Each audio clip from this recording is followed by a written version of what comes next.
Je n'aurais jamais cru que mon histoire se terminerait comme ça. Mon copain, l'homme que j'ai soutenu pendant 6 ans, a rompu avec moi pour la raison la plus stupide qui existe.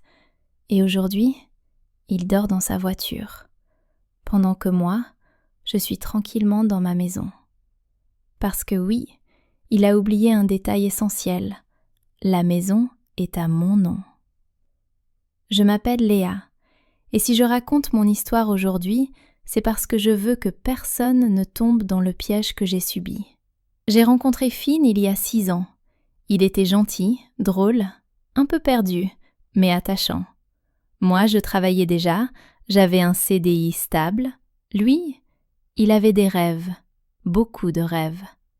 Il voulait devenir youtubeur, puis créateur NFT, puis expert crypto, puis entrepreneur dans je ne sais quoi. Il changeait d'idée tous les 3 mois, et à chaque fois il disait « Cette fois, je le sens, je vais réussir ». Et moi, j'y croyais. J'étais amoureuse, j'étais naïve. Pendant des années, j'ai payé tout. Le loyer, les courses, les factures, les réparations, sa voiture, même ses équipements pour ses projets. Il disait « Je rembourserai quand je réussirai ». Il n'a jamais rien remboursé. Et puis un jour, il a commencé à changer. Ça a commencé doucement. Il devenait plus froid, plus distant, toujours sur son téléphone, toujours à me dire qu'il avait besoin de trouver sa voie. Puis il a commencé à critiquer. La maison. Ma maison. La maison que mes grands-parents m'ont laissée. Il me disait « Tu laisses traîner tes affaires, tu fais jamais assez. Je suis fatigué de tout gérer. » Pardon? Moi? Celle qui paie absolument tout? Je pensais qu'il plaisantait. J'aurais dû comprendre. Le soir où tout a basculé. Un soir, il m'a assise à la table du salon. Il avait ce ton sérieux qu'il prenait quand il n'assumait pas une nouvelle catastrophe. Puis il a dit « Léa, je pense qu'on devrait rompre. Tu n'en fais pas assez dans la maison. » J'ai ri.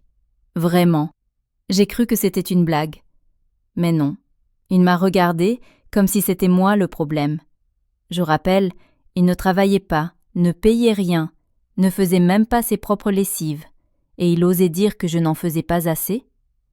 Le choc suivant a été pire.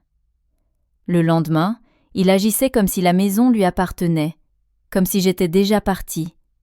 Il m'a dit « Tu pourrais retourner vivre chez ta mère ? On va réaménager les pièces quand tu seras partie. La chambre d'amis sera mon bureau. » J'ai senti mon cœur s'arrêter. Il croyait réellement que j'allais partir. Mais il avait oublié quelque chose de très important, l'acte de propriété, celui où il n'y a que mon nom. Le jour où sa nouvelle copine est arrivée. 1 semaine plus tard, il m'annonce qu'un ami vient passer la soirée. C'était une fille, Mila, une fille très gentille d'ailleurs, avec une bouteille de vin, un grand sourire et surtout un regard qui disait très clairement « J'ai été invitée ici, avec lui ». Finn lui faisait visiter la maison comme si elle était à lui. « Ici c'est le salon, là c'est la cuisine, et ça, c'est mon bureau. » Son bureau? La pièce que moi j'ai aménagée? J'ai senti une colère froide monter en moi. Mais je n'ai rien dit. J'ai juste observé. Puis je suis passée à l'action. Le lendemain matin, pendant qu'il dormait, j'ai appelé un serrurier. En 1 heure, toutes les serrures étaient changées. Quand Finn s'est réveillé, je lui ai dit calmement « Tu as jusqu'à ce soir pour prendre tes affaires et partir. » Il est devenu blanc. « Tu ne peux pas faire ça. » « Oh que si, parce que la maison est à mon nom, il ne paie rien et je n'ai aucune obligation envers lui. » Il a commencé à supplier, puis à me manipuler, puis à crier, puis à pleurer. Mila est arrivée pendant qu'il faisait sa valise. Elle l'a regardé, puis m'a demandé « Mais ce n'est pas ta maison ?» Il n'a rien répondu. Elle est partie. Elle l'a quitté le lendemain. La suite? Finn dort maintenant dans sa voiture. Il a perdu Mila, Il a perdu ses amis, il a perdu sa grande vie, il a perdu le confort que moi seul lui offrais, et il passe son temps à raconter « Léa m'a volé ma maison ». Sa maison, il n'a jamais payé 1 centime.